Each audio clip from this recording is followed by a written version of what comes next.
just quote mostly poetry, but I'll tell just about how the poems all come about and what they stand for. Oh yeah.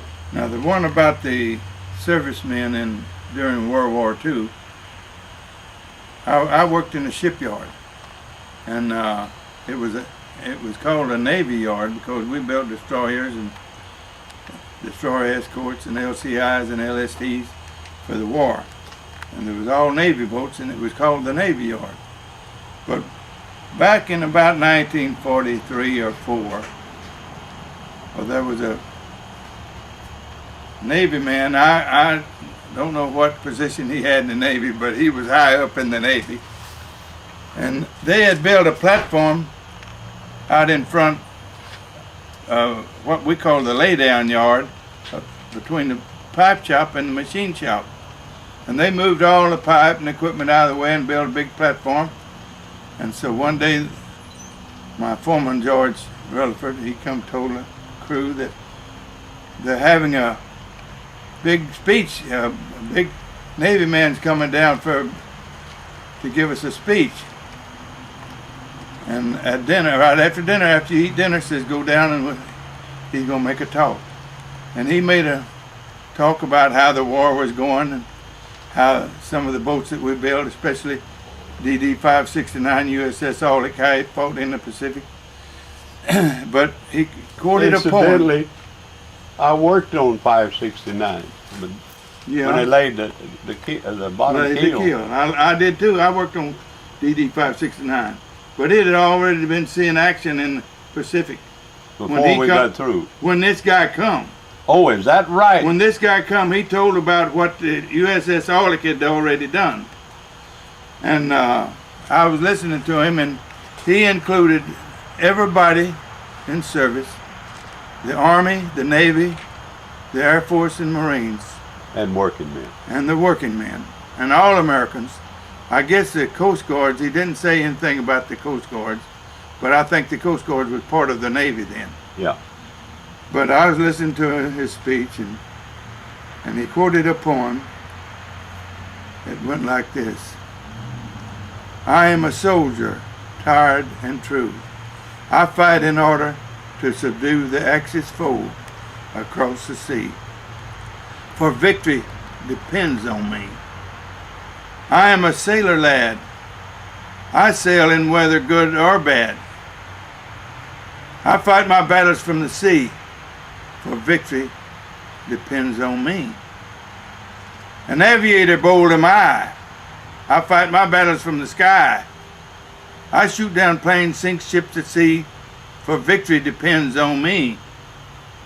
I am a brave and bold Marine. I land on shores I've never seen. I fight and smash the enemy. For victory depends on me.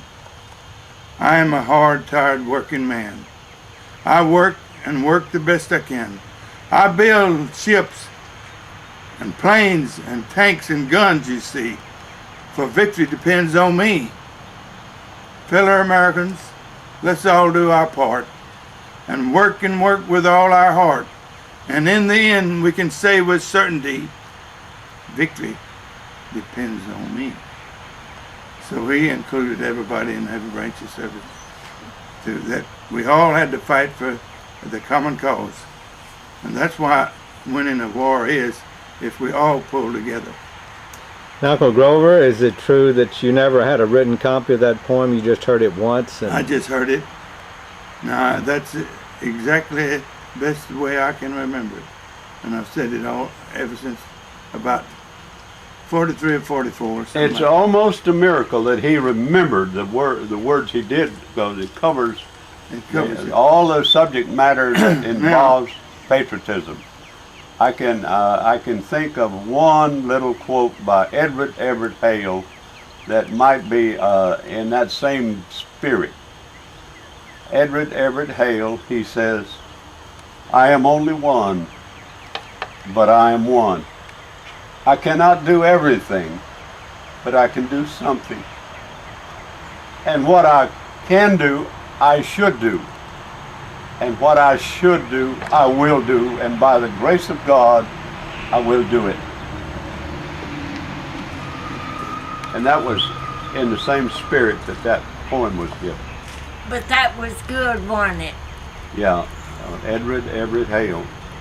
Nathan Hale was a No. great patron.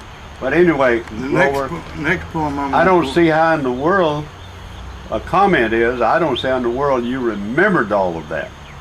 Well, But it's just, it's just I have a good memory, and I would come nothing close to ever remembering that yeah. much of a beautiful poem, patriotic poem.